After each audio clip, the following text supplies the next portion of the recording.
हर हर महादेव, जय श्री महाकाल।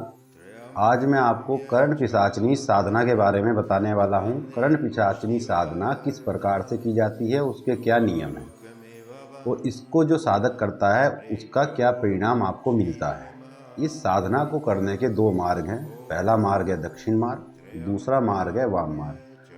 दक्षिण मार्ग में आपको इसमें सात्विक भोग के द्वारा इसमें सिद्धि प्राप्त होती है, जैसे कि आप खीर का भोग लगा सकते हैं, खीर के भोग से ही हवन होता है। और तामसिक मार्ग में यानी कि वाम मार्ग में आपको इसमें मछली और एक बोतल शराब भोग में देनी होती है। वाम मार्ग के कुछ नियम हैं, जैसे कि आप किसी भी मंदिर में नहीं जा सकते, किसी भी मंदिर का आप प्रसाद ग्रहण नहीं कर सकते और ना ही प्रसाद को आप लोग छू सकते हैं। वाम मार्ग साधना के लिए आप इसकी साधना शमशान में कर सकते हैं या आप एक एकांत कमरे में इसकी साधना कर सकते हैं। 21 दिन या 41 दिन की आपकी यह साधना रहती है, जिसमें आपको एक कांसे की थाली में सिंदूर से त्रिशूल बनाना होता है। एक आपको दीपक जलाना पड़ता है। उसके बाद तामसिक जो मार्ग है उसमें आपको मल मूत्र का सेवन करना पड़ता है और मल को ही अपने पूरे शरीर पर लगाना पड़ता है। ऐसा करने से यह पिशाचनी जो है वह बेहद ही प्रसन्न होती है। और इनको आप किस रूप में सिद्ध कर सकते हैं? इनको आप माता के रूप में, बहन के रूप में और आप इसको पत्नी रूप में सिद्ध कर सकते हैं। यह जो पिशाचनी है अपनी जो पूर्ण रूप से जो शक्ति प्रदान करती है वह पत्नी रूप में ही करती है और यह पत्नी रूप में ही सिद्ध होना चाहती है।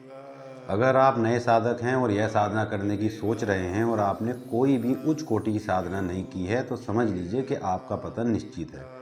ऐसी साधना करने से पहले सबसे पहले आपको उच्च कोटि के देवी देवताओं की साधना करनी चाहिए या कम से कम 11 लाख या 21 लाख का आपको जाप करना चाहिए। यह मंत्र आपका गुरु मंत्र हो सकता है या महादेव का मंत्र हो सकता है या आप गायत्री का भी जाप कर सकते हैं। यदि आप 21 लाख या 36 लाख का जाप कर लेंगे तो आपको कर्ण पिशाचनी जैसी साधना की आवश्यकता ही नहीं पड़ेगी।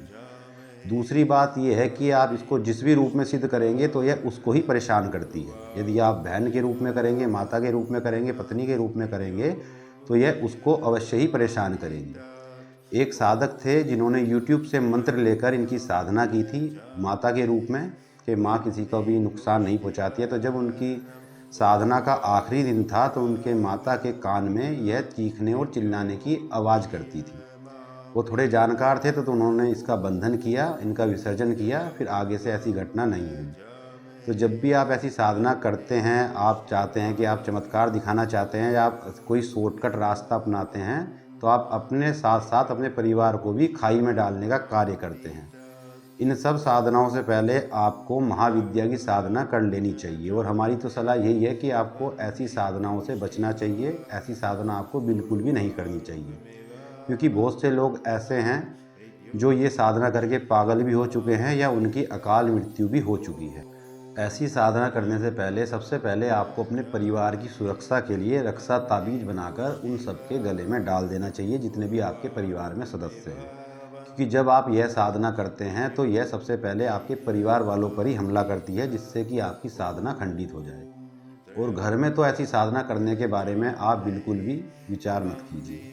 यहाँ पे मैं कर्ण पिशाचनी का मंत्र इसीलिए नहीं बता रहा हूँ कि कोई नौसिखिया साधक उसको ना कर बैठे। भूतों को पूजने वाले भूतों को प्राप्त होते हैं, प्रेतों को पूजने वाले प्रेतों को प्राप्त होते हैं और जो भगवान को पूजता है वह भगवान के लोगों को प्राप्त होता है। तो फैसला आपका है कि आपको किसे पूजकर क्या प्राप्त करना है। तो आज की वीडियो में इतना ही दोस्तों। जानकारी पसंद आए तो चैनल को सब्सक्राइब करें, वीडियो को लाइक करें। माँ भगवती महाकाल की कृपा आप सभी पर बनी रहे। हर हर महादेव, जय श्री महाकाल।